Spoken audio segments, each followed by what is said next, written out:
Hi, everyone. Judge Andrew Napolitano here for Judging Freedom. Today is Thursday, January 23rd, 2025. Colonel Douglas Macgregor joins us now. Colonel Macgregor, thank you very much for accommodating my schedule. Thank you for your time with us. I have so many questions I want to ask you, but here's the one that's boring in on me, particularly in light of emails that you and I have privately been exchanging. Do we know if the Trump administration has terminated aid, has shut the spigot to Ukraine? No, he hasn't terminated the aid, but I think President Trump has directed that all military aid halt while there is a complete audit and investigation. This is to look into the complete disappearance of vast stores of equipment and money. So I think rather than trying to terminate it outright, he's simply stopped it. So that at this point, in all of the various storage areas left in Poland, Lithuania, Romania, up and down the borders, nothing is moving across the border into Ukraine for the time being. And that's not necessarily linked to the 90-day freeze of foreign aid. That could last much longer as they try to investigate this disaster. Colonel, how long can Ukraine last if U.S. armaments and munitions and cash, and you didn't mention cash, so don't let me put words in your mouth, have stopped flowing? Well, I don't know about the cash, and you're right. That's a big issue because that helps to sustain the graft and corruption that keeps the Ukrainian government operating, and for that matter, the Ukrainian army. Right. There's also some evidence, and I'm not sure where it came from. It was just reported to me, and I've asked some people to track it down, that Zelensky and Putin are supposedly prepared to talk to each other. Perhaps that, too, has something to do with pressure from President Trump on President Zelensky. I think what we're witnessing right now, frankly, is that President Trump, instead of making a frontal attack on the sacred cow of Ukrainian aid, is finding a way to make a flank attack, find a way to stop it, disrupt it, halt it in favor of audit and investigation without outright stopping it. That probably will avoid an immediate confrontation with the Hill. And he's fired all of the key people involved in Ukraine military aid in the Department of Defense, which is another good move. Now, where they're headed, what's going to be done with them, that's another matter. I have no idea. But I think he's creeping forward to the point that you and I have discussed in the past, which is step number one before you do anything else is to stop the aid. You want the killing to stop the aid. And I think he's doing it. Well, if the aid stopped, doesn't the military collapse? And when the military collapses, the Russians will have achieved, I would think, their goals. I think their goal is not yet achieved until you have completely neutralized Ukraine, denazified it, disarmed it. They've got a ways to go before that happens. But I don't think it's unreasonable to begin looking for high-end Mercedes, Porsches, and other automobiles of that nature moving at high speed from Kiev all the way to the Polish border and beyond, packed probably with as much cash as they can carry. Wow. There can be no amicable resolution of this without an utter rejection of NATO's presence on Ukrainian soil forever. That's right. You're spot on. I think President Trump understands that. He said that. It looks like Ukraine's going to be neutral. Gosh, who'd have thought? He's gotten that message. The bad news here, Judge, and I'm sure you're going to come to this, is that people keep handing him talking points from General Milley and Secretary Blinken with utterly false and misleading information in terms of numbers of casualties and so forth.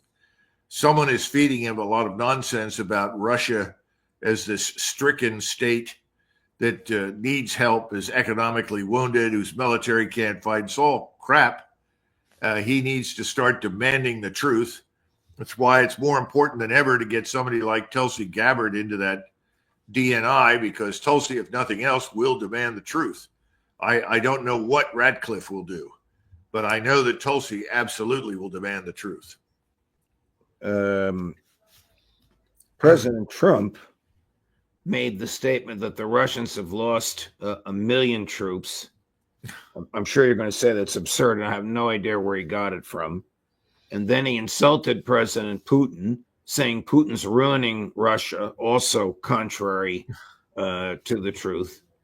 Then he said if President Putin doesn't sit down and negotiate meaningfully with President Zelensky, he's going to ratchet up the American sanctions on Russia, which brought laughter in the Kremlin, because the only thing they sell us now is something we need, which is uranium for power plants. I don't know if he knows what he's talking about. Well, see, this is the problem. I think President Trump tends to still see the world the way it was when he left office, Judge, and it's not the same world. The amount of damage and destruction wrought by the Biden administration over the last 4 years, not just in Eastern Europe and Ukraine and with Russia, also in the Middle East, is beyond evaluation at this point. We can only begin to guess, but we do know the numbers that he was using are wrong. And I think Scott Ritter spoke yesterday. Someone handed me a transcript of his statements. His numbers pretty much track with what I have been told. He says 700,000 Ukrainian soldiers are dead. That's certainly reasonable. I knew that at least 600 to 650,000 were dead. But given the horrific losses of the last several weeks and months, while the Ukrainian army was retreating and collapsing, they had another mass surrender today, thank God. So at least those people will stay alive and not be killed. It's quite reasonable. On the Russian side, I've always felt about 90 to 100,000 is correct. And the Ministry of Defense. Ritter agrees with you on that number, Colonel. Yeah. And now then when it comes to wounded, that's very tough. But if we stay with the 1 to 7, in other words, that for every one Russian or Russian soldier or affiliated soldier killed, 7 Ukrainians have died, then you end up with about 300,000 to 400,000 wounded on the Russian side, with the exception that the Russians have done an excellent job of saving people's lives on the battlefield, and Ukraine has not done that. So we assume that perhaps 60 to 70% of the Russians who have been wounded have been returned to duty. We have evidence for that. The tragedy in Ukraine is we don't have any idea how many wounded there are. I don't know if you remember, but I think this was a year and a half ago.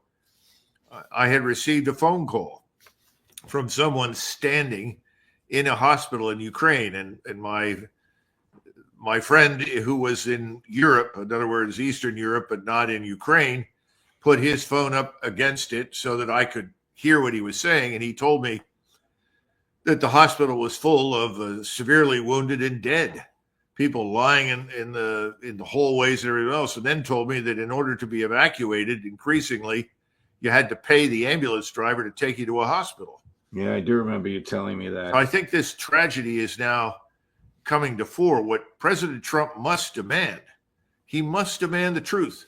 He must stop believing what people have been saying. It's false. And he's got to do that before he presses forward with any arrangement that might be made with Russia, because otherwise he looks ridiculous. The Russians certainly know the truth, and so do the Ukrainians. And for that matter, people in Europe are beginning to figure it out. Here he is 2 days ago, more dead than you could know, cut number 13. President Zelensky would like to have peace. He's told me that very strongly. He'd like to have peace, but it takes 2 to tango. We'll see what happens. When will you meet with President Putin? Anytime they want, I'll meet. I'd like to see that end. Millions of people are being killed, and they're being killed. It's a vicious situation, and they're now largely soldiers. A lot of people have been killed in the cities. They look like demolition sites. The thing with Ukraine is that many more people died than you're reporting. You're not reporting the real numbers, and I'm not blaming you for that. I'm blaming maybe our government for not wanting to release those numbers. Many more people died than what you know about. I don't know where he gets the numbers from or what he's referring to, but I'll take your sources and Ritter's sources over whatever is being fed to him. Is the CIA going to try and burnish its image somehow over this catastrophic disaster in which they gave misleading information? I think the strategy for the intelligence community is to treat him like a mushroom, keep him in the dark, and feed him crap. Remember, the CIA director can come over and see the president every day if he wants to. That's what Pompeo did in order to cultivate the president's goodwill and confidence and advance himself. Radcliffe could certainly do that too. But now you've got, hopefully, Tulsi Gabbard, and she can be the truth teller that he so desperately needs. And he really does. He needs people to tell him the truth about everything. Because if he doesn't demand it, they'll fall back on all the old false narratives that have been shaping everything in this country for years. Let me move on to Israel. Do you believe that this is a real ceasefire that will be honored by the Israelis, or do you think it's an inauguration week pause? I don't think it's real in the sense that no one ever planned for anything more than the first 6 weeks. Now, we have to step back again and reevaluate the Israeli Defense Force. How fit are they? How ready to continue the battle are they? What's the status on the home front? What do people inside Israel want? Now, I'm like everybody else. I'm prisoner when it comes to this sort of thing to whatever comes to the mainstream press. Although I do get snippets from Israeli television that are provided to me and some insights by friends in Europe. But it looks like the Israeli Defense Force is in terrible shape. I'm talking about the ground force. The second thing is that the Israelis have begun to figure out that the advance of Turkish military power and influence through HTS all the way to the Golan Heights is not a victory. It's a disaster. And that disaster reaches into Jordan and Egypt. And I think some of the senior military leaders are saying, look, we're already overreaching. We're overreaching on a scale that we never have before. We've taken more losses than we ever have. The population is no longer rock solid behind us. We've got to rethink what we're doing. I'm sure that's the case. But I'm sure that Mr. Netanyahu also is concerned about President Trump, because President Trump is someone who is going to look for an opportunity to negotiate some sort of settlement with Iran. I mean, I know him. This is not a warmonger by nature. He may make threatening statements publicly, but in truth, the last thing he wants is a full-blown war. And if we get another negotiated settlement of some kind with Iran, for Netanyahu and his confederates, that would be catastrophic. Do you view the ceasefire as a defeat for Netanyahu? Stated differently, can you opine as to how stable or unstable his government is? I have friends over there, but they stopped talking to me when I did not unconditionally support what they're doing. Right. So I can't really say with absolute certainty, but I suspect that things are not good. I think Mr. Netanyahu knows it. The issue for the Israelis from the very beginning of this tragedy, and I say tragedy because I think eventually it will come out, that 7 October was allowed to happen, that 7 October was not a surprise. There's plenty of evidence on the street right now. And if that comes out, I think Mr. Netanyahu and his friends are going to be in very serious trouble at home. Well, they're going to go to jail. Used as an excuse to sort of practice arson across the region. Here's somebody who has President Trump's ear, according to his own opinion. This will rattle your stomach a little bit, so my apologies. Won't even tell you who it is, but you'll see in a second. Cut number 4, Chris. This war will never end with Hamas in charge of Gaza, right? Politically or militarily. Their days are numbered. And the next question for the world is, what do we do about the Iran nuclear program? That's where we're going to move to next.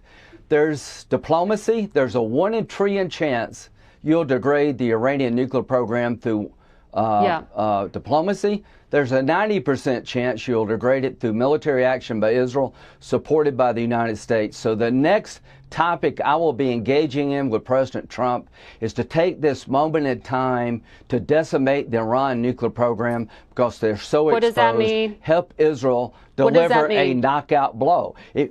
What does that mean? You're going to urge him to have Israel bomb Iran's facilities that are underground and would require U.S. military support to actually be effective?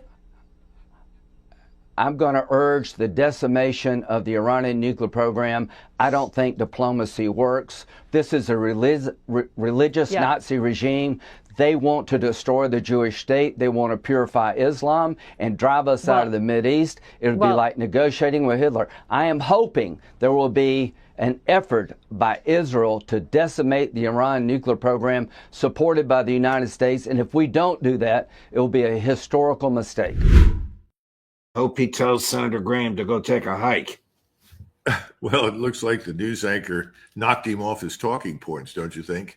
Yeah, she asked a very profound question. You probably agree with the premise of her question. The Israelis cannot do this on their own. It would require American involvement. And the Israelis will freely admit that in private. I know that to be the case. They've got to have us with them if they're going to go after the Iranians. And that's my point. They should be concerned because I know President Trump, he's not interested in a major war. He's not stupid. He understands that war has destroyed every president who embarked on it.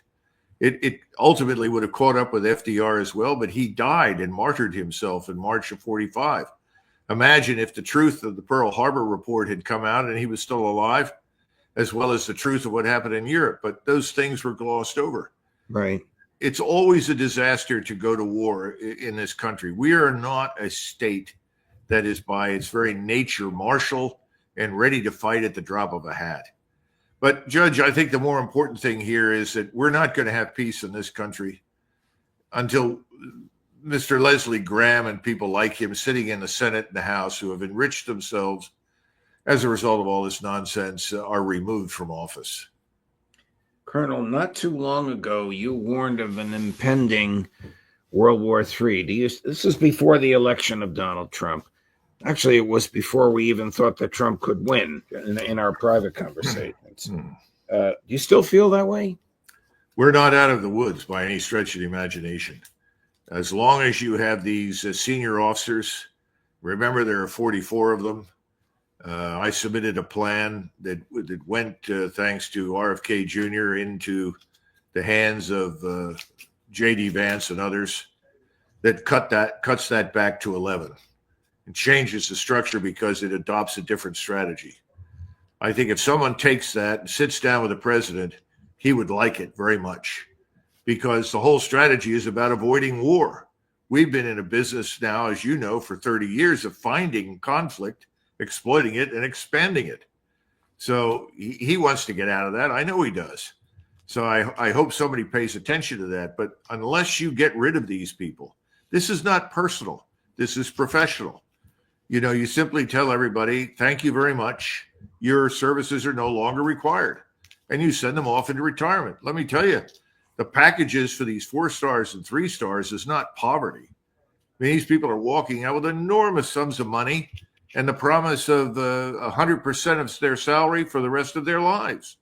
I mean, I think it's over the top, but that's what they're going to get. So nobody needs to shed tears for them. Same thing is true for the senior executive service types and many, many others. Just retire them, send them away. And then you come in with a new structure that says, look, we don't need this top-heavy force that's designed to seek not just military hegemony across the entire world, but to cultivate conflict. This is crazy.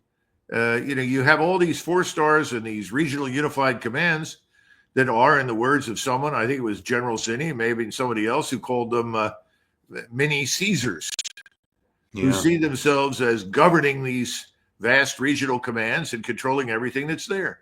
The whole idea of diplomacy has been excluded from the vocabulary. Anybody who suggests you talk to anyone is immediately tarred and feathered as some sort of Chamberlain-like appeaser.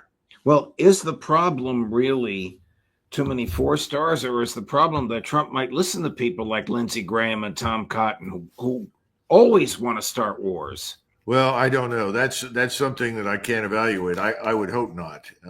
Again, as I've said to many people, you know that I think highly of Donald Trump. I voted for him, as millions of others did, because we want him to extricate us from this disaster. But the point is that Donald Trump's instincts are good. And if he follows his instincts, we'll be fine. And that's all that I can say. So if people that are just poison like this man Graham walk into his office, then I suggest he take a stiff drink of heavily caffeinated coffee and puke all over them and send them out. Problem is he plays golf, excuse me, with Senator Graham on a regular basis. And I guess that's where these conversations take place. Colonel, thank you very much for your time. I know you and I have been emailing all week. I think we've touched on everything you wanted to address, and I know you've answered everything that I have put to you. I know it's a very busy week for you as it is here, but I very much appreciate your time. Well, there's just one last thing, if I may, just for a couple of minutes. Of course. One of the things that the president is doing, the president is doing a number of good things. And if you read his executive orders, he's on the right track. He's doing the right kinds of things. I would urge him to do two things, though. One is to be more bold. 10,000 or 1,500 troops, 15,000 is not enough for the border. He needs to put that mission squarely in the hands of the United States Army. They need to take that thing over. They need to be responsible for it. And until it is thoroughly secured, and I mean thoroughly secured, they should be held responsible for what happens on that border. The Army's done that before. You've got plenty of people out there that know how to do it. They need to get that done. And as soon as he can get the troops out of Europe right now and send them back to the United States, that's where you send them. I know we have an aviation brigade from the 101st, which is supposedly on its way to Syria. Well, I would stop that. I would send that aviation brigade immediately back. Does he even know that? I don't think he does. Wow. I don't think he does. And this is another problem that, he's the commander in chief. He should have a genuine war room somewhere in that White House. And all of the forces, wherever they are, whatever they're doing, should be illustrated clearly, unambiguously on that map. And their status, their readiness to fight should be well known. We've allowed the military to operate on its own without any real supervision or oversight. That's how you got Milley and his calls to China. That's how you've gotten officers that have threatened various kinds of mutinous behavior if he's elected. All that crap needs to go away. But in order to get it away, he's got to refocus the whole institution on the defense of the United States, not everywhere else in the world. I hope that he or somebody in his behalf is listening. We know that somebody from his team watches the show. And I hope you never know. They might, of course, you don't know how many things they've already thrown at the screen. Thank you, Colonel. God love you. Thank you for your time. Thank you for your patience. Thank you for your articulation and your personal courage. We'll see you again soon. Thanks, Judge. All the best. Whew. Long day. Save the best for last. Coming up tomorrow, Friday, the end of the day, the end of the week, 4:30 in the afternoon, the boys, the Intelligence Community Roundtable, Ray McGovern and Larry Johnson. Have a nice evening, my friends. Judge Napolitano for Judging Freedom.